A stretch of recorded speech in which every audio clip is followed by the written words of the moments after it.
Ada namanya Hamrat Asad. Waktu para sahabat kalah di perang Uhud, ada 70 sahabat mati syahid. Sisanya, kan sahabat yang pergi perang Uhud itu 700 orang ya. 70 orang mati, jadi sisa 630 orang. 630 orang ini teman-teman sekalian semuanya luka parah. Kita tutup dengan kisah ini ya. Luka parah semuanya. Nabi pun berdarah pipinya, keningnya berdarah SAW, giginya pecah. Pundaknya sempat dihantam oleh Ibnu Qami'ah. Beliau mengatakan saya rasakan sakitnya sebulan.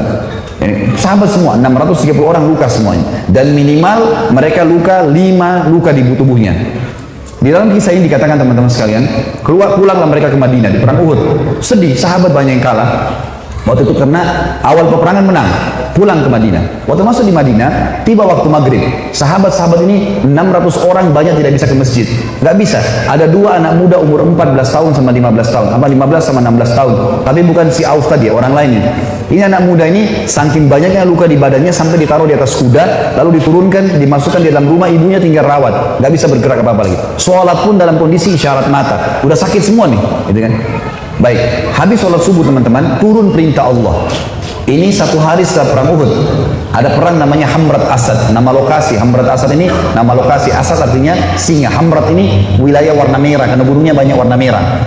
Perintah Allah kepada Nabi Muhammad SAW, perintahkan semua sahabat Muhammad yang ikut di Uhud kemarin, 630 orang yang luka itu, semuanya keluar lagi, kejar lagi tuh orang-orang Quraisy. Pasukan kalah ya, luka semua. Maka tersebar berita, pemanggil-pemanggil Nabi, hai sahabat-sahabat Nabi yang kemarin ikut Uhud, bukan orang baru, yang luka-luka parah, semuanya oleh Nabi disuruh ngejar menuju ke Hamrat Asad, kejar Quraisy.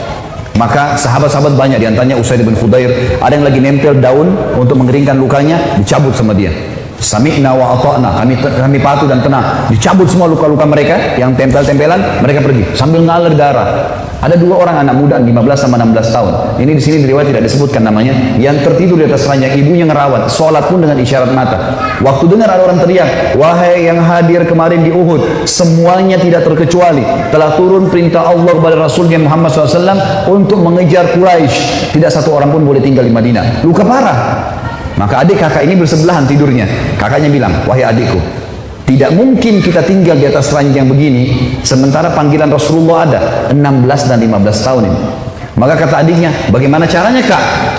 Kita nggak bisa bergerak nih. Apa kata kakaknya? Demi Allah, saya akan seret kamu sekali, kamu seret saya sekali, sampai kita menjawab panggilan Allah dan Rasulnya. Luar biasa. Saya waktu baca kisahnya sampai netes air mata teman-teman sekalian. Luar biasa. Dan akhirnya mereka seret-seretan sampai tiba di depan Nabi SAW. Ada yang berdarah, ada yang ini. Terutama 2 anak muda ini naik di atas kuda itu sambil diseret jalan ya. Waktu mereka diseret semua pada nangis dia. Ini luar biasa orang ini. Dan akhirnya sahabat ini semuanya pergi ke sana.